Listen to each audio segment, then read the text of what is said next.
자, 이번 시간에는 우리 전산회계 1급 부문별 원가계산 원가회계에서 세 번째 부문별 원가계산을 설명해 드릴 거예요.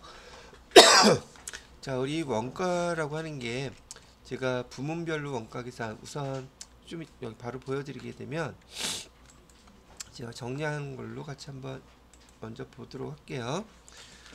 지난 시간에 원가 계산을 할 때 원가 계산의 순서가 있다 그랬어요. 절차. 첫 번째 요소별 원가 계산하세요. 요소별 원가 계산은 원재료, 농업비, 경비 얘네들 투입되는 것들에 대한 모든 원가를 계산하는 것이라고 얘기해 드렸고요. 자, 또 우리가 원가 계산할 때 순서가 이렇게 되는 것은 투입돼서 이 재료들 또 원재료 농업비라든지 경비 투입돼서 제품이 만들어지는 장소가 있을 거예요. 그 제품이 만들어지는 장소를 우리 원가회계에서는 부문이라고 부른다 그랬었죠.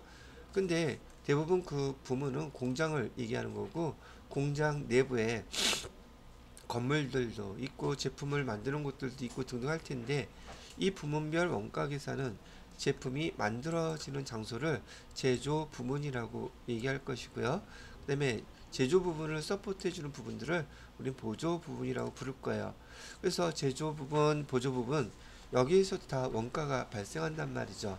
최소한 공장에 출근해서 제품을 만드는 곳에서만 근무하는 사람들이 있는 게 아니라 이렇게 밑에 보조 부분 보시게 되면 식당도 있죠. 식당에서 근무하시는 분 또는 그 음식을 만들 때 들어가는 원재료들 식사 반찬류들 주식류라고 보통 부르는데 이것도 다 돈이 지금 들어가는 것들이잖아요. 그다음에 동력 부분이라는 것도 있어요. 동력 부분은 여기 기계 장치 즉 제품이 만들어질 때 갑자기 그 전기가 나간다든지 그다음에 기계에 문제가 생긴다든지 뭐 별 일이 다 벌어질 텐데 거기서 그 동력을 담당하는 부분도 있을 것이고요. 수선 부분도 있을 거고 여기는 안 썼지만 검수 부분도 있을 것이고 이런 보조 부분들은 실제로 이 장소에서 제품이 만들어지지는 않지만은 공장에서 또 없어서는 안 될 부문들이기도 하단 말이죠. 그래서 부문별 원가 계산에서는 이렇게 제조 부분에서 발단은 당연하게 제조 부분에서 발생하는 원가하고 보조 부분에서 발생하는 원가도 다 집계를 해야 된다는 얘기죠. 자, 그래서 이 보조 부분, 제조 부분에서 발생한 원가들을 집계하는데 우리 그 원가 회계의 특징이 이런 특징이 있어요. 우리 여러분이 회계 원리 배울 때 그 내용을 지금 기억하실까 모르겠는데요. 한번 보세요. 우리가 제품을 만들기 위해서는 원재료 수없이 많은 그 원재료들을 이렇게 사갖고 오겠죠. 여기 원재료 수가 뭐 100가지 뭐 1000가지 되는 것도 있고 수십만 가지 될 수도 있긴 하겠지만 제품에 들어가는 많은 원재료들을 이렇게 사갖고 올 거예요. 우리는 이 원재료를 지금 여기 계정에서는 원재료 해가지고 하나의 계정으로 기록하고 있기는 하지만 이 제품의 제조 특성상 원재료가 그 제공 단계 부문별 제조 부분에서 부문별로 그 제조 단계를 거치게 되면서 이 많은 원재료들이 개수가 조립되고 결합되고 등등 하면서 개수가 줄어들어요. 이렇게. 근데 우리가 회계 담당자로서 원가 회계를 직접 담당하지는 않지만 회계 처리를 할 때 대체 계정이라고 해서 원재료가 투입돼서 조립되고 제공품 계정이 되면 그 계정들의 개수가 이렇게 줄어들어요. 그럴 수밖에 없겠죠. 완성품에 가까울수록 그 부품들이 조립되면서 부품이 점점 완성품에 가까워지잖아요. 그래서 계정이 이렇게 줄어든단 말이죠. 회계 처리할 때도 보통 이거를 우리는 대체 계정이라고 불러요. 이 대체 계정은 여러분이 앞에서 배운 거 어떤 게 있냐면 손익계산서에서 당기순이익이 결정되면 이렇게 자본계정으로 옮겨주라 그랬죠. 그 말을 우린 대체라고 불렀었잖아요. 이렇게 수익과 비용의 차익이 손익 당기 순손익이 됐을 때 자본계정으로 대체해 주는 것처럼 이 원가 계산에서의 그 계정들은 많은 계정들에서 점차 그 개수가 줄어들어서 기록할 때도 대체 계정이 많이 발생하게 된단 말이죠. 그리고 또 얘도 마찬가지로 다음 단계를 거치게 되면 제품이 또 이렇게 완성되는 일부 구성 품목으로 작용을 하게 된단 말이죠. 그래서 우리가 최종적으로 이 많은 부품들이 모여서 결국은 하나의 제품으로 이렇게 완성이 되는 것이에요. 그래서 우리가 원가 회계를 갖다 얘기할 때 대체 규정이 많습니다라는 말은 틀린 말일까요? 맞는 말일까요? 근데 대체 규정이 뭔지를 또 알아야지. 그래서 지금 한번 설명 들어놓으면 원재료에서 제품으로 되기까지 수많은 원재료가 결국은 하나의 완성품인 제품이 되기 위해서 회계 개정 처리했을 때 대체 개정이 수도 없이 이렇게 많이 발생하게 되더란 얘기예요. 무슨 말인지 이해가 되시죠? 자, 그래서 대체 개정이 이렇게 많다는 얘기를 해드렸고요. 그러면 조금 전에 말씀드렸던 결과론적으로는 하나의 제품 가격으로 이 제품으로 금액이 집계가 된다는 걸 뜻해요. 이 제품의 가격은 우리 지난번에 회계 개정서 뭐라고 불렀었냐면 단기 제품 제조 원가라고 하는데 여기에 모든 금액이 하나로 집계가 된다는 의미이기도 해요. 그래서 여기서 지금 보시는 것처럼 원재료에서 농업비에서 경비에서 이 부문별로 공장 제공품 계정으로 다 여기 제공품 계정이었었죠. 제공품 계정으로 이게 다 집계가 되고 있었는데 그거는 요소별 원가 계산에서 제공품으로 집계를 한 것이고 부문별에서 발생하는 원가를 계산할 때에는 예를 들어서 제조 부분에서는 제품을 만드는 곳이라고 그랬었잖아요. 그래서 제조 부분에서 원가가 1000 요게 발생했다고 가정을 하고요. 그 다음에 보조 부분에서 600원이 이렇게 발생했다고 가정을 해보겠습니다. 그러면 여기 부문별로 발생한 원가는 총 얼마가 되겠어요? 1600원이 되겠다는 것도 이해가 되겠죠? 여기 요소별로 원가 계산기 투입된 거 뭐 다 그렇다 치고 지금 우린 부문별만 먼저 생각을 할 거예요. 자, 그런데요. 이렇게 딱딱 구분이 돼서 제조 부분에서 1000이 발생했고 보조 부분에서 600이 발생했고 이거를 반드시 계산은 해야 되겠는데 실제로 벌어지는 상황을 보니까 여기 제조 부분에서도 사용되는 또 품목이 있고 보조 부분에서도 사용되는 게 공통적인 게 있더래요. 예를 들어서 조금 전에 식당 부분이라 그랬었는데 식당 부분은 보조 부분이라고 보고요. 하나만 예를 들어 볼게요. 전기료 있죠. 전기료도 보니까 보조 부분에서도 발생하고 제조 부분에서도 발생하더라. 이걸 우리는 이제 용어로 뭐라고 부를 거냐면 이 전기료 같은 경우를 우리는 공통비라고 부를 거예요. 뭐라고 부른다고요? 공통비. 즉 양쪽에서 공통으로 발생하는 비용이 있더라는 거죠. 공통. 그래서 전기료로 예를 들어서 200이 발생을 했다면 이 전기료를 보편적으로 제조 부분하고 보조 부분하고 배부 나누어져야지 돼요. 왜냐하면 지금 공장이라는 곳은 제품을 판매하는 곳이 아니기 때문에 공장에서도 그 각 부서마다 성과를 측정하는 게 있어야 되지 않겠어요? 물건만 잘 팔면 보너스 주고 물건 잘 만드는 거에 대해서는 보너스를 안 줘? 그것도 좀 말이 안 되잖아요. 그런데 이렇게 공장이라는 곳은 판매하는 곳이 아니라 제품을 만드는 곳이고 돈만 계속 쓰는 곳이기 때문에 이곳은 성과를 측정할 때 이 공장 직원들한테도 보너스를 줘야 되는데 뭘 기준으로 보너스를 주냐면 원가를 사용한 대비 효율성이 얼마큼 좋게 사용하느냐를 갖고서는 성과를 측정을 해요. 그러다 보니까 자기 부서의 비용이 많이 발생하는 거 좋아할 수가 없겠죠. 그래서 이 전기료 발생한 이 비용을 원가를 갖다가 제조 부분, 보조 부분 이런 데다가 다 배분을 해줘야 되는데 제일 확실한 방법은 자기네가 쓴 만큼 그렇게 배부해주면 좋겠죠. 근데 쓴 만큼 배부한 거 그러면 각 부서마다 전기 계량기 다 달아요? 한 50곳밖에 안 돼. 그럼 50곳에다가 전기 계량기를 나와서 일일이 다 설치하겠냐고요. 한전에서 전기요금 청구할 때 어디다 청구하겠어요? 각각의 부서에다가 청구하겠어요? 그 회사에다가 청구하겠어요? 회사에다 청구해야 되겠죠. 그리고 그걸 배분하는 과정은 그 회사에서 알아서 합리적으로 배분해야 되겠죠. 합리적으로 배분하지 않으면 쌈나겠죠. 왜? 이네들의 다 성과가 걸려있기 때문에 보너스 걸려있단 말이에요. 아, 매번 우리 부서는 보너스 양보하자. 이게 통해요? 안 통하겠죠. 그래서 원가 배분 절차를 우리가 알아야 되는데, 이렇게 공통적으로 원가가 발생했다가 얘를 배분해주고 보조 부분에서 발생한 원가 이 600원도 제조 부분으로 다 합쳐줘야지 돼요. 이렇게 합쳐줘야 하는 이유가 지금 여기 대체 관계가 계속 발생하고 있죠.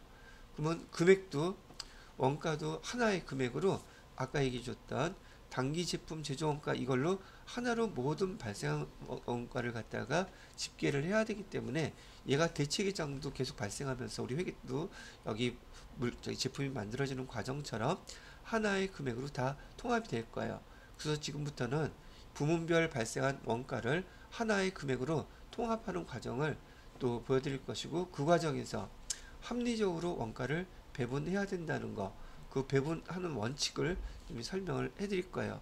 자, 일단 원가 배분 절차는 그림으로 먼저 설명을 해드렸었는데, 자, 부문별 원가를 쉽게 하세요. 이 말은 뭐냐면, 공장에 있는 각 부문마다 장소가 있다 그랬었죠. 각 그 장소에서 부문에서 원가가 발생해요. 자, 제조 부분부터 봐요. 제조 부분에서 원가가 발생하겠죠. 제품을 만드는 곳이니까. 아니, 간단하게 생각하세요. 조립 부분에서 일하는 생산직 직원들이 있을 거 아니에요. 그 사람들은 월급 줘야 되지 않겠어요? 그러니까 원가가 조립 부분에서도 발생을 한단 말이죠. 그래서 여기 조립 부분에서 예를 들어서 300이 발생했고, 절단 부분에서 얼마 발생했나 봤더니 여기도 300이 발생했고, 완성 부분에서 400이 발생했더라. 뭐 이렇게 되는 거예요. 이해가 됐죠? 자, 그러면 보조 부분에서도 자기네 거 원가 얼마 발생했는지 원가 집계를 해봤더니 여기서는 100이 발생했더래요. 동력 부분에서 200이 발생했더래요. 그 다음에 수선 부분에서 300이 발생했더래요. 지금 이 단계는 각각의 부분에서 자기네 원가가 얼마나 발생했는지를 따로따로 발생한 것을 다 집계를 한 거예요. 그리고 아까 전기요금 얼마 발생했다 그랬어요? 공통 부분은 200원이 발생했다. 이렇게 얘기를 한 거란 말이죠. 자, 그래서 여기서 보시게 되면 부문별 원가 집계하세요. 이런 말 뜻은 각각의 부문에서 자기네가 발생한 그 원가를 따로따로 다 집계를 해보라는 얘기였었어요. 그래서 보조 부분에서 합계 금액은 600, 제조 부분에서 합계 금액은 1000. 그래서 이렇게 집계를 지금 다 해놓은 상태예요. 교재에는 계산 공통 부분에서 발생한 원가를 배분하는 배분 기준이라든지 그런 설명이 자세하게 안 나왔기 때문에 교재는 잘 안 나와 있는 요거부터 먼저 설명을 해드릴게요. 근데 거기에 대한 그 설명은 조그맣게 나와 있는데 그 배분하는 방식이라든지 계산은 안 나와 있거든요. 제가 이 200을 계산하는 방법으로 설명을 한번 해봐 드릴 거예요. 옆에서. 자, 공통 부분인 전기요금이 200이 공통 부문에서 발생한 전기요금이 지금 보시는 것처럼 200, 이 금액을 제조 부분에도 나눠줘야 되고 보조 부분에도 배분을 해줘야 되는데, 제조 부분, 보조 부분에는 별도로 계량기 같은 전기 계량기 같은 게 설치가 되어 있으면 좋겠는데 그런 거는 없다고 가정했을 때, 아니면 지금 여기 조립 부분, 절단 부분, 완성 부분 많은 부분이 있는데 이런데 일일이 다 저기는 없어요. 계량기는. 근데 제조 부분에 공장 거기 들어가는 입구에 전체를 전기요금 사용한 거 계량기 거기는 달려 있더래요. 그래서 거기하고 보조 부분 총괄하는 요 부분 제조업이 아닌 나머지 것들은 그건 다 보조 부분이 되겠죠. 여기에만 달려 있는 거예요. 전기 그게. 자, 그래서 여기 제조 부분 위에는 제조 부분이라고 그러고 아래는 보조 부분이라고 할게요. 그런데 이 공통으로 발생한 전기요금 200을 배부하는 기준이 있어야지 되는데, 지금 제가 설명해 드리는 것은 전기를 사용한 킬로와트 기준으로. 그래서 제조 부분에서는 몇 킬로와트를 사용했나 봤더니 100킬로와트를 사용했더래요. 100은 너무 단순한가? 계산하기 편하게 70킬로와트를 사용했고요. 그다음에 보조 부분에서는 30킬로와트를 사용했다고 얘기를 하는 거예요. 이렇게 사용할 수 있겠죠? 집계가 이렇게 됐다는 얘기예요. 그러면 공통부분비 200 발생한 것 중에서 여기 둘 다 합쳐서 100%니까 70% 하면 공통부분에서 여기 제조 부분에 얼마를 배분하면 되겠어요? 모르겠어요? 70%니까 전체 금액이 200인데 여기 70kW를 사용했다면 이거 비례식이에요. 전체 100분의 30, 70 해가지고서는 140을 퍼센트로 하면 70%잖아요. 그죠? 여기 140원을 전기요금 제조 부분에 배부하면 되겠고 여기 보조 부분에는 60을 배부하면 되겠구나. 또 요거 제조 부분에만 달려 있는데 아니 그런 거 따지지 마요. 왜 그러냐면 지금 예를 드는 거라서 여하튼간에 그 공장에서는 전기요금을 어떻게 사용했는지를 정확하게 나름대로 배부 절차를 밟아야 된다는 얘기죠. 그래서 이런 경우도 있겠죠.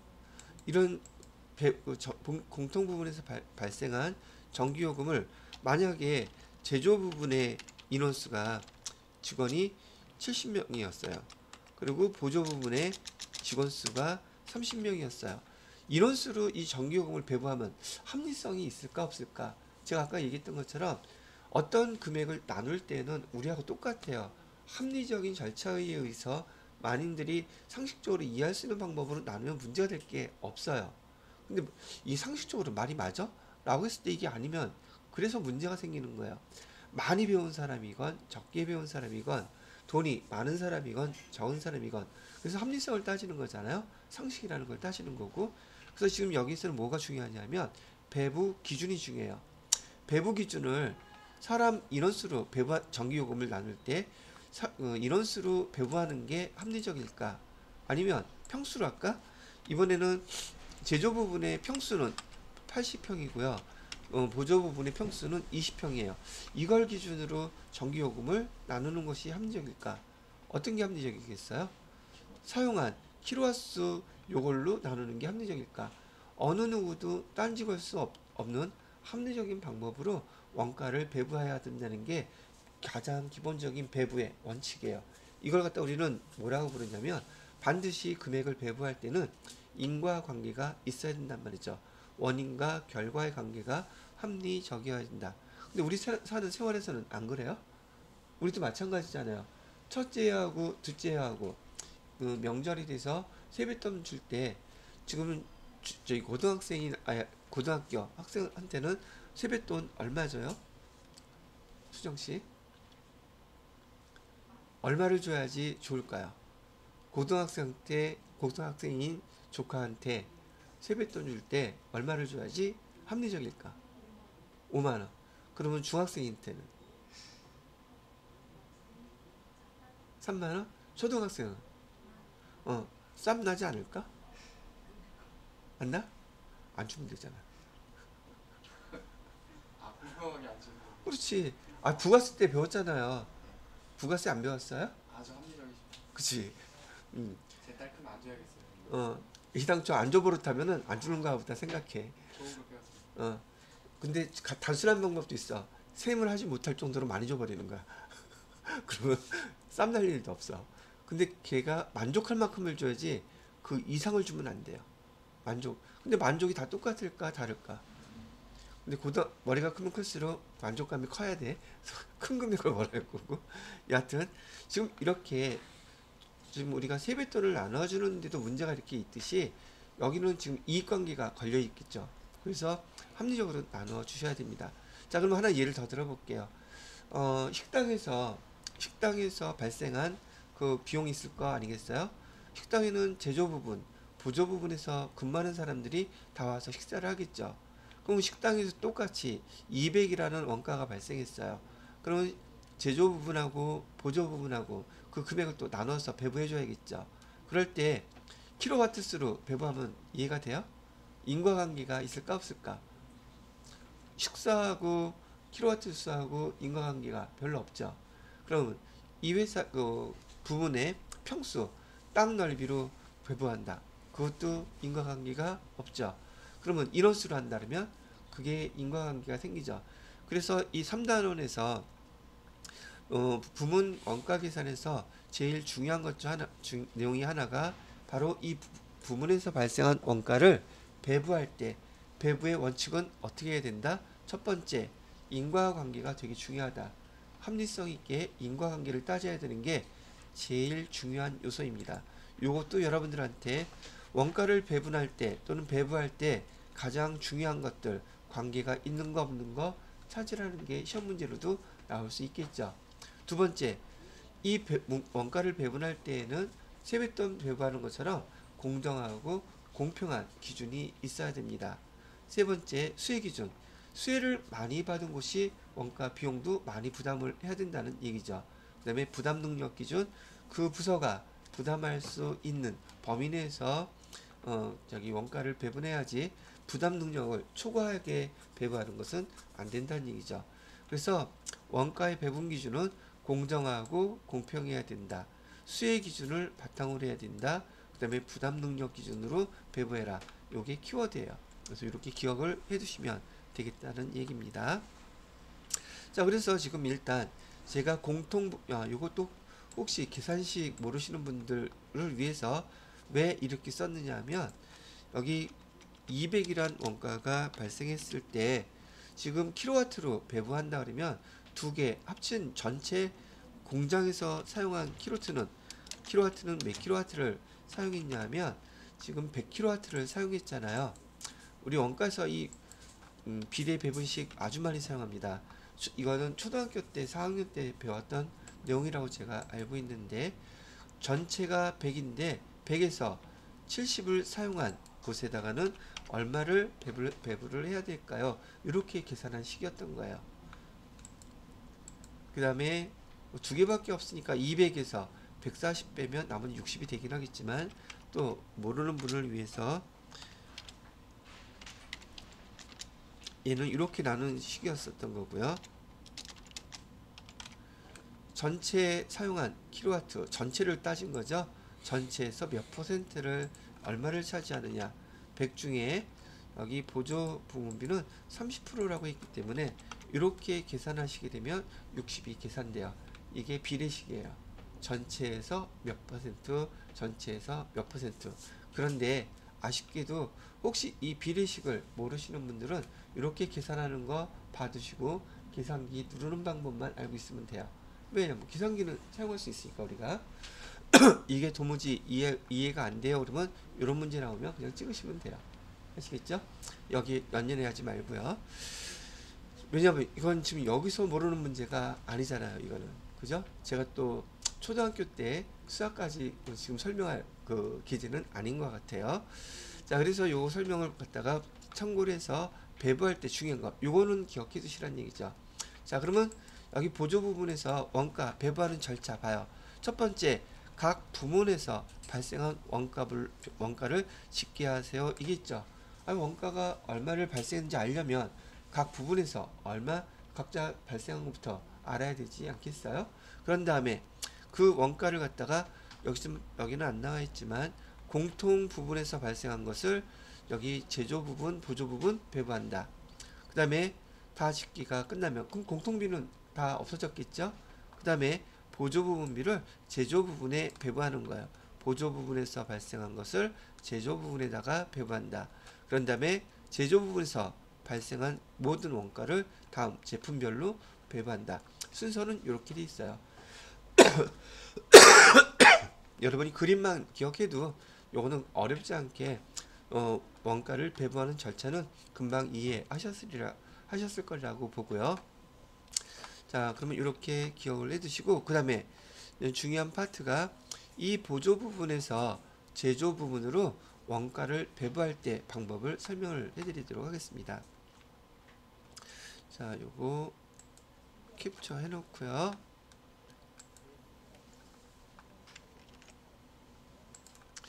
자, 좀 전에 설명해 드렸던 것처럼 이제 보조 부분에서 여기 제조 부분으로 발생한 원가를 배부하는 방법을 설명해 드릴 거예요. 그런데 지금 여기 부문별 원가 계산 문제에서 여러분 저기 원가 계산 문제 반드시 한 문제가 나옵니다. 보통 각 그 문단에서 제가 알려드렸던 거 지난 시간에 1단원, 2단원 합쳐서 한 문제 나온다 했죠. 그게 계산 문제 형태로 나올 수도 있고요. 말로 물어보는 문제로 나올 수도 있어요. 각 부문마다. 지금 여기 부문별 원가 계산 문제도 계산 문제로 출제가 될 수도 있고 말로 물어보는 문제도 출제가 될 수 있어요. 그 다음에 4, 5 각각이 한 단원에서 똑같아요. 그래서 여러분들한테 보편적으로 총 4문제가 출제가 되는데 지금부터 설명하는 것만 잘 들어도 제가 뭐라 그랬어요? 말로 물어보는 문제 4문제 중에 3문제는 맞출 수 있어요. 아주 가성비가 짱인 그런 과목이라고 보시면 될 것 같아요. 자, 보조 부분에서 제조 부분으로 원가를 배부해서 다 포함시켜 줘야 되는데 아까 제조 부분에서 1000이라는 금액이 원가가 집계가 됐고 보조 부분에서 600이라는 원가가 집계됐다고 얘기해 드렸잖아요. 그러면 여기 보조 부분에서 발생한 원가를 제조 부분에 각각의 조립 부분, 절단 부분, 완성 부분 이런 쪽으로 배부한다고 치면 전체 금액이 다 얼마가 되겠어요? 1600이 되겠죠. 다 배부가 된다 그러면 지금부터 설명할 어떤 방법으로 배부를 하더라도 600이라는 이 금액이 1000에 다 배부되는 그 금액은 변함이 없어요. 다만 배부하는 방법만 다를 뿐이지 전체 금액이 제조 부분에 배부된다는 것은 원칙은 금액은 변하지 않는다. 그럼 보조 부분에서 제조 부분으로 원가를 배부하는 방법은 3가지 방법이 있어요. 첫 번째, 직접 배부법. 직접 배부법. 배분법이라고 하고요. 직접 배부법이라고도 해요. 여기 교재에서 뭐라고 나왔나? 배분. 그 다음에 두 번째로는 단계 배부법. 세 번째로는 상호 배부법. 이 3가지 방법입니다. 근데 요 직접 배부법, 단계 배부법, 그다음에 상호 배부법 지금부터 설명을 간단하게 해드릴 텐데 그 특징을 잘 기억하셔야 돼요. 자, 일단 요 용어가 뭐 어디에 해당되는 말이에요? 보조 부분비를 제조 부분에 배부하는 방법이라 그랬어요. 오케이? 자, 직접 배부법은요. 지금 예를 하나 들어볼까요? 여기 식당 부분에서 발생한 원가가 있다고 가정을 할게요. 그 금액이 200이라고 가정을 했을 때 이 식당에 와서 식사하는 사람들은 여기 제조 부분에 있는 사람들만 와서 식사를 하고 보조 부분에 와서 식사하는 사람들은 있을까 없을까? 당연히 있겠죠. 그런데 이 보조 부분에서 와서 식사하는 사람들의 식사는 계산하지 않습니다. 그리고 200 발생한 전체를 다 어디에다만 배부하냐면 제조 부분에 다이렉트로 다 배부하는 거예요. 보조 부분 거는 신경 쓴다 안 쓴다. 보조 부분에서 발생한 그런 원가는 아예 신경을 안 쓰고 전체 금액을 보조 부분은 생 무시하고 여기서 발생한 건 무시하고 직접 그 제조 부분에만 배부하는 방법을 직접 배부법이라고 부르는 거예요. 용어가 그렇다는 얘기죠. 이해가 되셨나요? 그렇게만 알아두시면 돼요. 이따 교재 보면서 한번 설명드리면 또 이해가 쉬워지실 테니까 직접 배부법은 그 옆에 있는 다른 보조 부분을 배려한다 안 한다? 보조 부분에서 발생한 원가를 전혀 고려하지 않는 방법. 그리고 어디에다만 직접 다 배부한다? 제조 부분에만 배부하는 방법을 뭐라고 부른다? 직접 배부법이라고 부른다. 이렇게 기억을 일단 해주세요. 아시겠죠? 자, 종 쳤으니까 잠깐 쉬었다가 또 계속 하도록 합시다.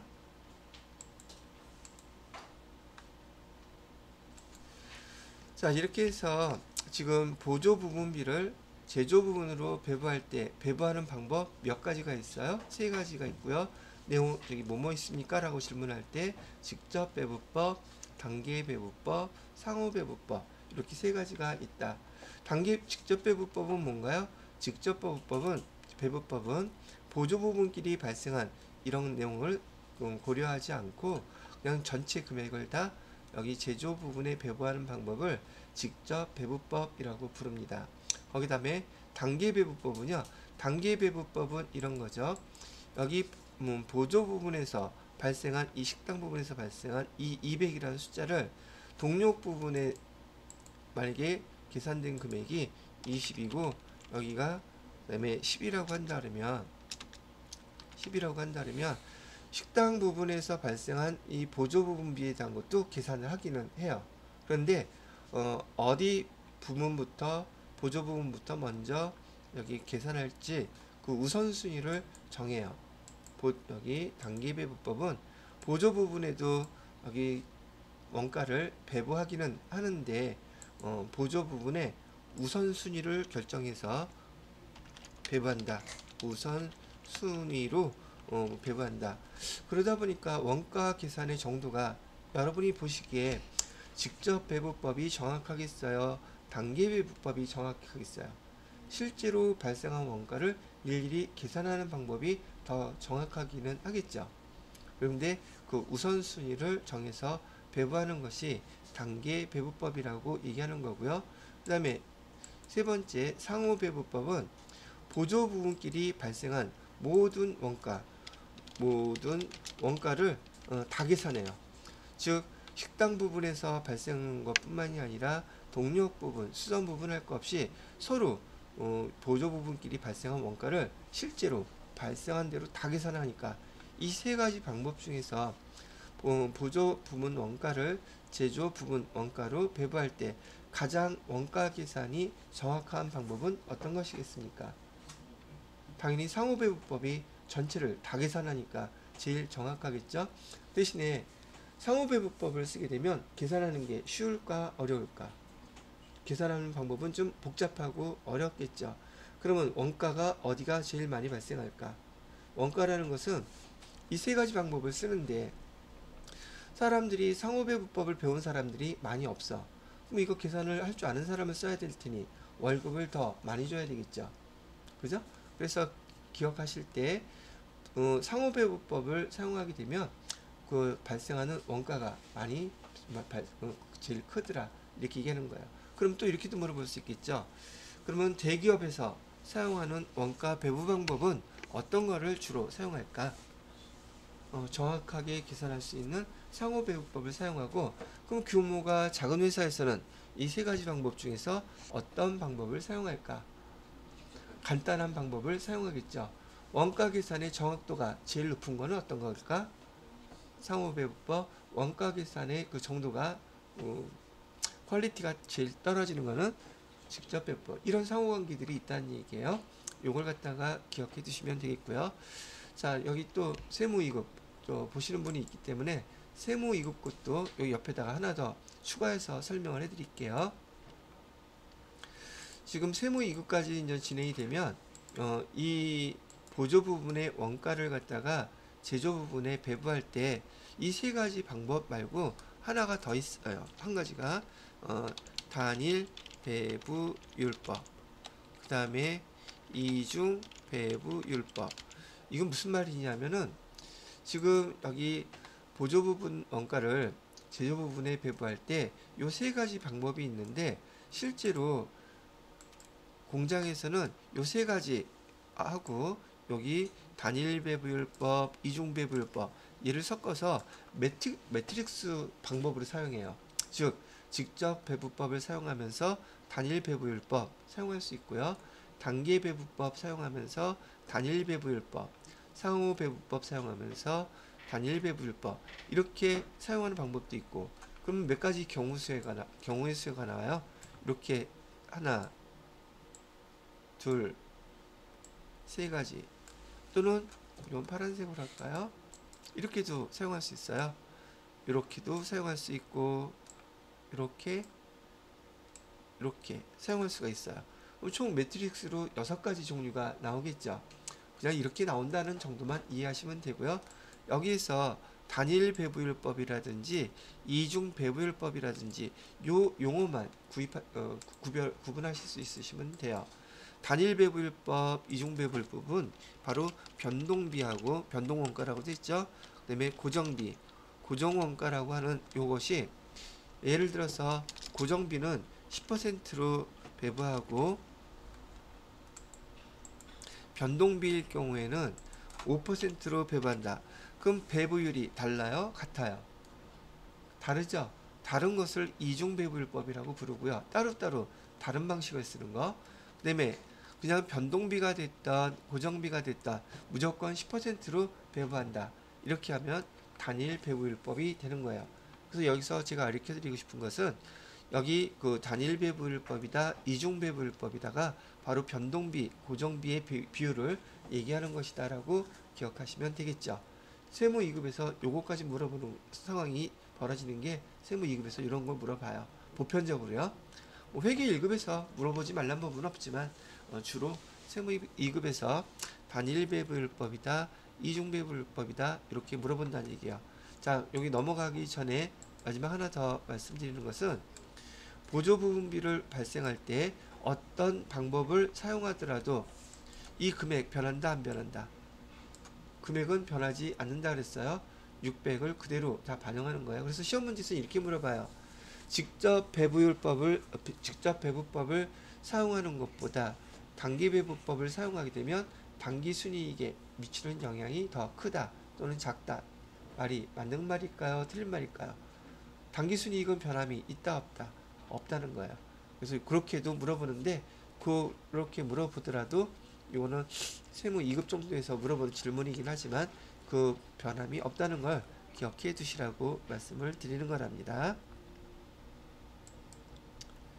자, 이렇게 됐고요. 그 다음에 여러분이 이제 읽어보셔야 될 것은 교재 먼저 보고서 제가 잠깐 또 시간 드릴 거예요. 자, 교재를 보도록 하시죠. 여러분 교재는 144페이지네요. 자, 부문별 원가 계산에서 제가 부문이라고 얘기하는 것은 원가가 발생하는 장소별로 집계하는 것을 부문별 원가 계산이라고 합니다. 라고 되어 있어요. 여기 원가가 발생하는 장소 부문이라고 얘기를 하고 있죠. 자, 그 다음에 이거 이따가 다 꼭 읽어보시기 바랍니다. 자, 원가 부분의 설정, 제조 부분 얘기해 드렸고요. 보조 부분, 요런 게 있구나. 이렇게도 나누는 것이다. 이렇게 보시면 돼요. 자, 배부 기준. 배부 기준은 공통비인 경우에요. 아까 부문에서 공통비 얘기했었죠. 이 배부 기준이 여러분들한테 여기서 말로 이론으로 물어보는 문제예요. 배부 기준이 뭡니까? 어떤 게 그 합리적인 방법이죠? 어떤 게 싸움 나지 않을 방법이죠? 그런 거 물어보는 거예요. 배부 기준을 물어보는 게 시험 문제다. 제가 여기서 말씀드렸던 것은 아까 식당하고 그다음에 전력비, 전기요금을 갖다 예를 들었던 거예요. 여기 전력비하고요. 그다음에 만약에 임차료 같은 경우요. 임차료는 건물이잖아요. 건물은 여기 어떤 걸로 배부하는 게 배부 기준에 합리적입니까? 라고 물어봤을 때 거기 그 땅을 사용하고 있는 토지를 사용하고 있는 점유 면적이라든지 건물 금액으로 배부하는 것이 합리적이겠죠.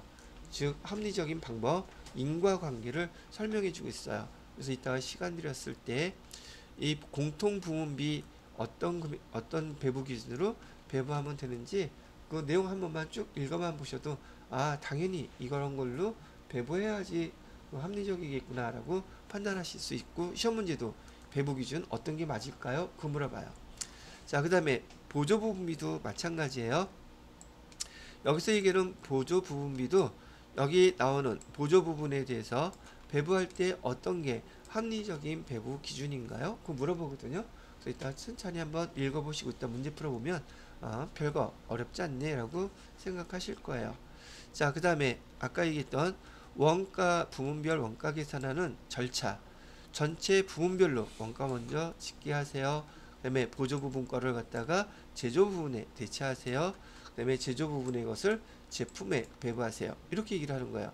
그래서 그 중에서 먼저 여기 보조 부분비를 제조 부분비로 배부할 때 직접 배부법, 단계 배부법, 상호 배분법, 얘는 보조 부분비를 제조 부분에 대체하는 방법을 설명한 것이고요.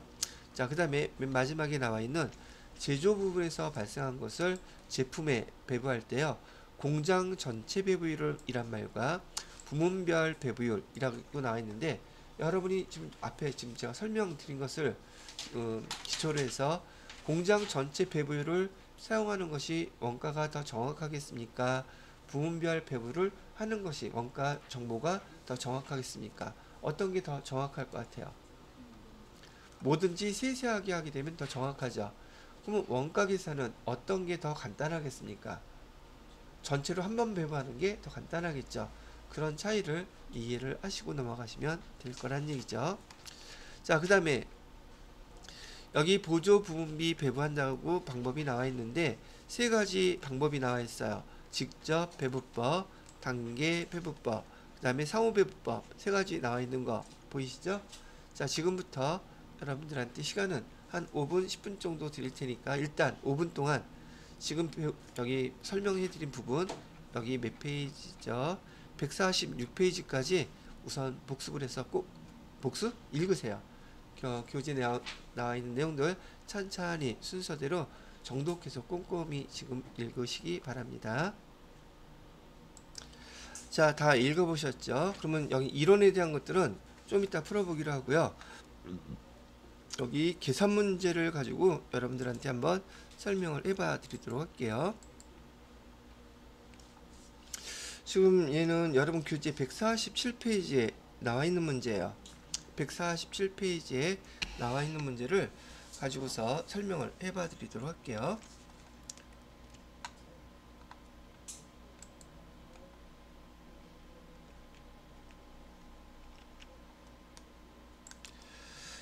다음은 보조 부문 원가에 대한 자료인데요. 보조 부문의 제조 간접비를 다른 보조 부분에 배부하지 않고 제조 부분에만 직접 배부할 경우, 그럼 얘는 지금 뭘 설명하고 있는 거예요? 어떤 방법으로 배부하라고 좀 알려주고 있죠.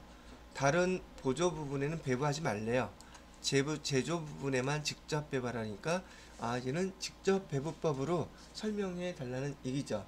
그래서 항상 그런 것 같아. 다 설명하기 전에 직접 배부법 중에서 동력 부분에서 조립 부분으로 배부될 제조 간접비 얼마냐고 물어보고 있죠.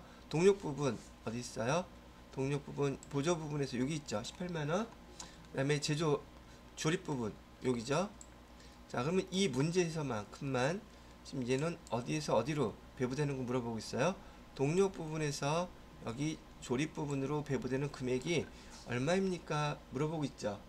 자, 아까 우리 보조 부분 원가 계산할 때 원가 집계 뭐부터 했었어요? 각 부분에 발생한 원가부터 집계를 했었죠. 그러면 여기 조립 부분에도 절단 부분에도 얼마 금액이 있었을 텐데 얘는 지금 문제를 냈기 때문에 얘는 신경 쓰지 않고 보조 부분에 그 제조 간접비만 이렇게 지금 금액을 집계해 놓은 거예요. 이해됐어? 여러분이 요 표를 볼 줄 알아야지 이거 계산을 할 수 있어요. 표를 볼 줄 모르면 이거 말이 무슨 말인지 하나도 이해가 안 간단 말이죠. 자, 아까 말씀드렸던 것처럼 보조 부분에서 발생한 원가를 제조 부분에 제가 배부한다 했었죠. 근데 제조 부분이 몇 개예요? 2개죠. 그럼 여기도 배부해야 되고 여기도 배부가 된다는 뜻이겠죠. 이해됐어? 그러면 보조 부분에서 발생한 원가 배부해야 되는 금액은 얼마예요? 18만원이죠. 그러면 지금 계산하지 않더라도 얘가 이쪽에 배부된다면 18만원이 이 두 개 나누어서 배부가 된다는 것도 알겠죠. 그럼 동력 부분에 보조 부분비 있겠어요? 없겠어요? 배부가 끝난 후라면 하나도 남아있지 않는다는 얘기예요. 자, 계산할 때 우선 계산 배부해야 될 금액 대상이 얼마인지를 알아야 돼요. 제가 다시 여쭤봐요. 얼마예요? 18만원을 여기 제조 부분에다 배부해야지 돼요. 오케이? 그런데 밑에 보시게 되면 지금 동력 부분에서 지금 제조 부분에 그다음에 보조 관리 부분에 지금 발생한 원가의 퍼센테이지가 나타나 있죠. 그죠? 50%, 30%, 20% 이렇게 해서 100%가 지금 되어 있는 상황이잖아요. 근데 이 지금 어떤 방법으로 배부하라 그랬어요? 직접 배부법으로 배부하라 그랬었죠. 그러면 제가 직접 배부법은 보조 부분 거 계산한다 안 한다? 안 한다 그랬죠. 얘를 없애버리는 거예요. 그러면 전체가 몇이에요? 퍼센테이지는 80이 전체가 되는 거겠죠. 그래서 얘를 계산하실 때요. 이렇게 계산하시는 거예요. 동력 부분비 18만원 얘를 갖다가 곱하기 몇 분의 몇으로 알아? 우선 지금 조립 부분이 있었잖아요. 조립 부분에 몇이에요? 50% 지금 사용했다 그랬죠. 그럼 전체가 몇 퍼센트인데? 80%인데 지금 조립 부분은 동력을 몇 퍼센트 사용했대요? 50% 이렇게 사용했다 했잖아요. 이게 비례식이에요. 계산기 두들겨 보세요. 얼마 나왔어요? 나도 두들겨 봐야겠네. 그래야지 객관성이 있을 테니까. 11만 2천 원. 50 나누기 80 11만 2,500원. 보기에 답이 있어요? 2번. 자, 이렇게 계산해 보니까 어때요? 어려워요? 어려운 분도 있겠죠? 얘기했어요. 어려운 분은 그냥 찍으시면 된다고. 자, 그럼 봐봐요. 동력 부분에서 발생한 원가 18만원 중에서 조립 부분에 11만 2,500원이 들어갔다면 나머지 거 두 개밖에 없으니까 나머지 금액이 여기 들어가겠죠. 그죠? 이건 너무 시험 위주다. 저는 저기 학습 위주로 해야 되니까 이것도 계산하는 방법 식을 써드리면 이렇게 쓰시면 돼요. 이번에는 몇 분의 몇이 되겠어요? 80분 30분. 전체가 80인데 그 중에서 여기 30에 해당되는 방법. 그러면 금액은 얼마가 계산이 됩니까?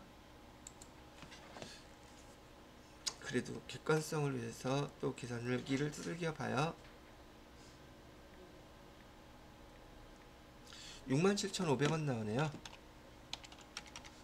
두 개 합쳐서 18만원이 여기 조립 부분에 절단 부분에 배부된 거 보이시죠? 되셨는지요? 이게 무슨 방법이다? 직접 배부법이에요. 여기다 써놓을게요. 이렇게 계산하는 방법이 직접 배부법으로 계산을 하신 겁니다. 칸을 잘못 썼네. 왼쪽으로 더 할걸. 자, 그래도 꿋꿋하게 해 볼랍니다.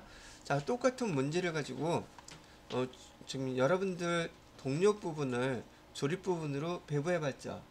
그러면 관리 부분도 여기 조립 부분, 절단 부분으로 배부할 수 있어야 되겠죠.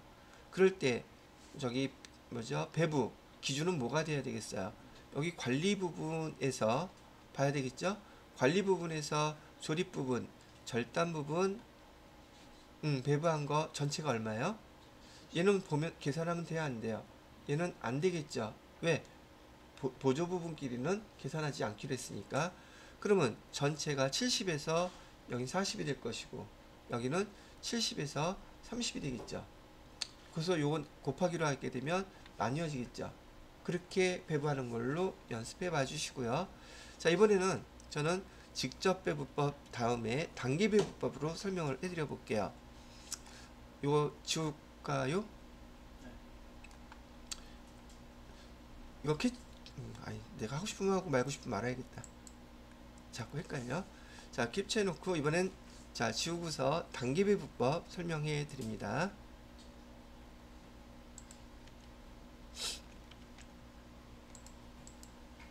문제 하나 갖고 설명드린 게 더 낫지 않아요? 이것도 내가 나오면 제가 여러분들한테 더 좋은 거 해드리면 해드렸지. 아니지, 장담 못한다. 좋은 거라고 해드렸는데 너무 어려워요. 골치 아파 죽겠어요. 이러면 골치 아프지. 자, 단계 배부법은 말이죠. 단계 배부법은 지금 여기 동력 부분, 관리 부분, 보조 부분이 있는데 우선순위를 먼저 두고서 배부한다 그랬었죠. 그러면 우선순위는 문제에서 알려 주겠지만 금액이 큰 거부터 먼저 배부할 수도 있고요. 비율이 큰 거부터 먼저 배부할 수도 있고 중요도에 따라서 먼저 배부하는 경우도 있을 거예요. 근데 그건 우리가 따질 필요는 없고 우리끼리 정하면 돼요. 문제에서 나온 게 아니기 때문에. 저는 관리 부분에서 나온 금액 21만원이 금액이 제일 크니까 얘부터 배부를 하겠습니다. 오케이? 관리 부분. 근데 보조 부분끼리도 다 계산한다고 얘기해 드렸었죠. 자, 문제 형식으로 내야 되니까 일단 이 보조 부분, 관리 부분에서요 똑같이 조립 부분에 배부돼야 되는 금액이 얼마인지가 첫 번째 문제고, 그 다음에 다 계산을 한꺼번에 다 해드릴 거예요. 세 개를 다. 문제 형태는 이렇게 물어볼 수 있겠죠. 어디에 배부되는 걸 물어보게 되면 그게 문제가 되는 거예요. 저는 근데 세 가지 배부되는 거 21만 원이 세 군데 배부되는 걸 다 한번 보여드릴게요. 자, 일단 우리가 배부해야 될 금액은 얼마가 배부돼야 될 금액인가요? 21만 원이 배부돼야 될 금액이죠. 그죠? 근데 지금 우리 단계배부법은 보조 부분에도 배부를 해야 되기 때문에 지금 여기 관리 부분 거 얘를 배부하려고 그래요. 21만 원을. 근데 전체가 몇 %예요? 지금 동력 부분인 보조 부분 것도 배부해야 되겠죠. 오케이? 전체가 몇이니까? 전체 다 합치면 100이잖아요. 거기 조립 부분에 배부되는 건 몇 %인가요? 40이니까 40% 하면 21만 원에 40% 하면 곱하기 84,000원 나오네요. 그죠? 그래서 84,000원. 자, 조립 부분에 배부해야 되는 거 84,000원 나왔죠. 자, 그 다음에 똑같은 방법으로 이번엔 절단 부분에 배부해봐요.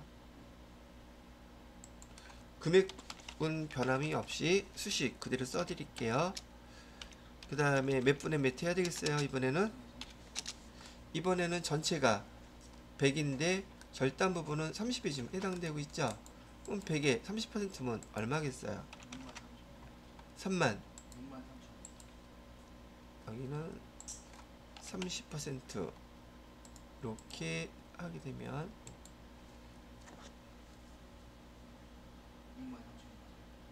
63,000원? 63,000원. 그럼 세 번째 것도 여기 퍼센테이지가 똑같으니까 동력 부분에 배부되는 금액도 얼마가 되겠습니까? 친절하게 다 써드려요. 이렇게.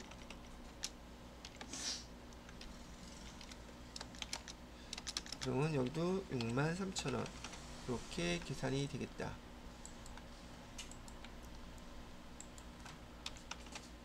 (100분의)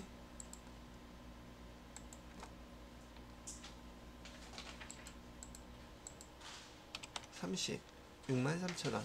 자, 그러면은 관리 부분에 발생했던 21만원 그 이 금액이 세 군데 다 배부됐고, 시험 문제 형태로 어느 부분에 관리 부분의 제조간접비 21만원이 어디 부분에 얼마 배부됐냐고 물어보면 이 세 가지 중에 한 가지 방법으로 계산하시면 될까요? 안 될까요?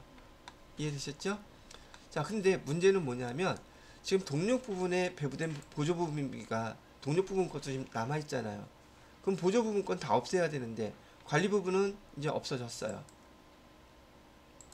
그죠? 관리 부분은 없어졌고 얘 사용한 것도 다 없어진 거예요. 전체가 다.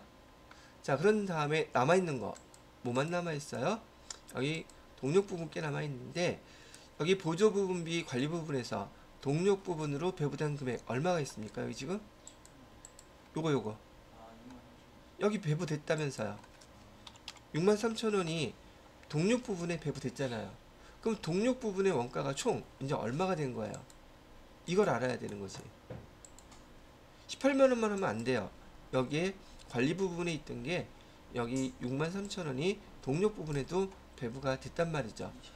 그러면 243000원 바로 얘를 배부해 줘야 돼. 동력 부분에서 배부할 때는 이것도 뭐 한번 알면 어려운 거 아니니까 243,000원이 배부가 돼야 돼요. 오케이? 자, 그러면 똑같이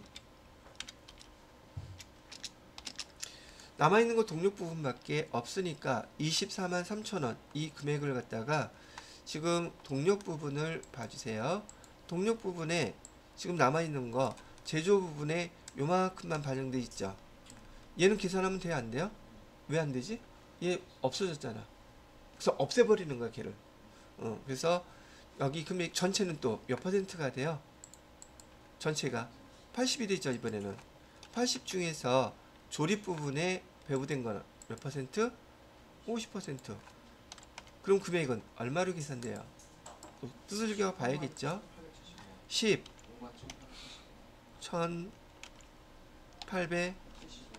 1875원? 이렇게. 그러면 여기 절단 부분도 계산해 줘야겠죠. 아니 물론 빨리 계산하려면 전체 금액 24만 3천원에서 11만 1875원 빼면 나머지가 여기 배부된 거겠죠. 그죠? 그런데 우리 뭐 해야 돼? 연습하는 거잖아요. 여러분들은 제가 원가 계산해서 연습해 주는 것만 잘 설명 듣고 한두 번만 복습하시면 거의 끝장이라고 보시면 돼요. 그리고 나중에 기출문제 풀 때 원가 그 기출문제 시험에서 원가 나오는 거 있죠? 걔만 갖고도 충분히 커버가 가능하답니다. 그래서 이쁘다고 얘기하는 거예요. 자, 그거는 나중에 실험을 해봐야지 아실 테니까. 항상 사람들은 대부분 그렇죠. 직접 경험해봐야지 믿어. 그 전까지는 자기 자신을 못 믿어. 자, 30 이렇게 하게 되면 나머지 금액 얼마가 나올까요? 9만 1120원? 125원? 이렇게? 자, 이렇게 계산이 됐어요. 이렇게 계산하는 방법이 단계 배분법이고, 저는 여러분 교재에 있는 이 문제 하나 가지고 전체를 다 한번 설명을 해 드려 본 거예요. 이해가 되셨나요? 자, 그래서 상호배분법도 있는데, 상호배분법은요 2원 1차 연립방정식이 나와요. 그래서 여러분들한테는 잘 시험 문제 안 내고 거의 세무 1급 정도 수준에서 시험 문제를 낼 것이며, 계산 문제는 여지껏 상호 계산 문제 나온 거 거의 못 봤어요. 그 다음에 말로는 물어보겠죠. 원가 보조부분비를 제조 부분에 배분하는 방법 중에 제일 정확한 방법은 뭐냐고 말로는 물어봐요. 근데 계산 문제는 이 두 가지가 여러분들한테 시험 문제로 출제될 문제들이라고 보시면 돼요. 얘는 회계 1급, 세무 2급 다 포함해서 말씀드린 겁니다. 오케이? 자, 그러면 이것도 제가 캡처 해 놓을 거고요. 자, 그 다음에 저 요거 지울게요. 자, 교재를 보시게 되면은 밑에 그 확인 예제 두 문제 중에서 이론 문제와 계산 문제는 제가 풀어드렸고요. 그 뒤에 연습 문제들 있죠. 그 중에서 문제 보실 분들은 보고 잠깐 시간을 드릴 테니까요. 여기 12번 문제하고요. 계산 문제로 풀어보시면 돼요. 13번을 먼저 풀고 12번을 푸세요. 13번 문제를 풀고 12번 문제를 풀게 되면 금방 이해가 됐을 경우 나머지 말로 되는 문제들도 쭉 보시면 되겠습니다. 자, 잠깐 중지해 놓고, 자, 다들 문제 풀어보시고 여기 12번 문제하고 13번 문제도 해보니까 어렵지 않다고 하시니까 여러분이 풀어본 걸로 충분히 이해한 것으로 넘어갈게요. 자, 그 다음 파트는 여기 개별원가 계산에 대한 거 설명을 해드릴 텐데, 이건 일단 녹화 중지하고 다음 파트에서 녹화를 계속하면서 설명해 드릴게요.